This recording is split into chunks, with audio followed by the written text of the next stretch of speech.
Omar, I guess what have you seen from Taven Jackson? I mean, I guess in practice this year compared to last year, is there anything different you noticed from him in his game?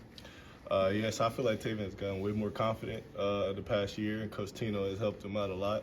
He's developed a lot more than he has since last year. So I feel like him playing now, it'll be a big opportunity for him and a great way for him to step up and showcase what his abilities are. What stood out to you about him in what he showed on Saturday against Nebraska? Just the fact that he sat out the whole first half and then came out of halftime and still led us to like 3-4 more scoring drives. So it's showing us he has the abilities to continue to keep his team rolling, and he's going to do a really good job. I'm sure you saw the videos of the atmosphere outside the stadium beforehand with the big noon kickoff in Barstool. What'd you guys think of all that? I thought it was awesome. Just a great way for fans to just enjoy the pregame stuff and the tailgate stuff before the game, and then coming into the game to support our team. So I think it's a great way just for our fans to get more opportunities to just showcase their support for us. Obviously, you were here last year, and now a complete turnaround with that and stuff coming up, national TV and stuff like that. What are the emotions surrounding that after being where you were last year compared to this year? I mean, at the end of the day, it's football, so I try not to worry too much about it. Staying focused, knowing that I have a job to do, so can't get complacent with everything that's surrounding me and just worrying about what's in front of me. Does the fact that Big Ten kickoff and then College game day is coming this week, does that validate kind of what the work you guys have put in so far this season? I mean, yes, it's just showing everybody that we are real this year and that no matter who we play, we still are doing the same stuff. So, I mean, it's fun, but at the end of the day, it's just for the fans really. And we got worried about football instead of worrying about the stuff surrounding it. So it don't help us get distracted. But when you look back, like last December, new coach, 40 players leave. I mean, what were your expectations? I mean, I think this is going to be a turnaround. Like, what did you think when you're kind of looking at all the changes and I mean, 8-0 or 7-0 ever in your wildest dreams kind of last December? Honestly, coming in, I didn't know what to expect really. I just knew that how he was coming in, like, and from with his past that he was expecting us to win, and so that we all had a job to do. So it definitely 8-0, 7-0 wasn't what I expected, but I mean, with the great staff and great team, how we all connecting and bonding together, it's been showing, and I believe it's just been really good for us so far. At what point did you start to realize that this type of start, this type of season could be possible? UCLA, it was our first like big game, honest to me, and it was another big opponent. So just the fact that we were able to go out there with the change of hours and then still be able to go out there and play how we did, I knew we had something special.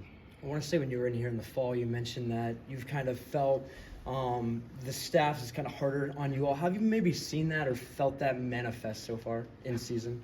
I mean, yeah, because like Coach Sig always says, we can't get complacent. So I feel like that helps us realize that no matter how we went in, I mean, how good we're doing, that the score don't matter. The next opponent is the next important game, so we gotta focus on that. You spent the last 2 years with Taven Jackson. What sort of relationship do you guys have off the field? Taven's my dog. We obviously both grew up in Indiana, so we played against each other our sophomore year and up. So we just became cool ever since then. Then him coming here, we was talking. So I mean, we been getting close ever since he came. And during spring, we both was with the second team. So that connection that we had there was getting built in. How did he handle last year? I mean, just kind of being back and forth with the starting job and losing it so quickly. How did he kind of mentally get through that? Honestly, he handled it pretty well. He didn't show it that he was sad or nothing or down. He always came in with a smile on his face, happy guy, and just getting everybody pumped. So honestly, I think he did a really good job. Is that something that fuels success when a teammate, you have a lot of those guys this year that maybe have reduced roles and sort of, Terry Jones coming, not playing the first 6 games, coming in yet last week. I mean, just guys that can do that is important. Yeah, it is, because it just shows that no matter what, your opportunity don't come, you just gotta stay focused. Because if you lose that focus and your opportunity comes, you don't play at the level that you want to play or know you can. So it'll make you look worse than what you're capable of. So I feel like if you keep that same mentality, it's gonna keep you playing well. The way that went last season for him, did you kind of see that, serve as a chip on his shoulder in the offseason? Yeah, kind of. But then also with Curtis coming in, he kind of knew that he wasn't gonna really have that starting job, so he had to just focus on being the best teammate he can and obviously developing, which he's done really well. So his opportunity now, so we riding with him and we trust him. So. Did you see that did you see it kind of change the way he approached things maybe in spring ball, having Curtis here versus, competing for the job last spring?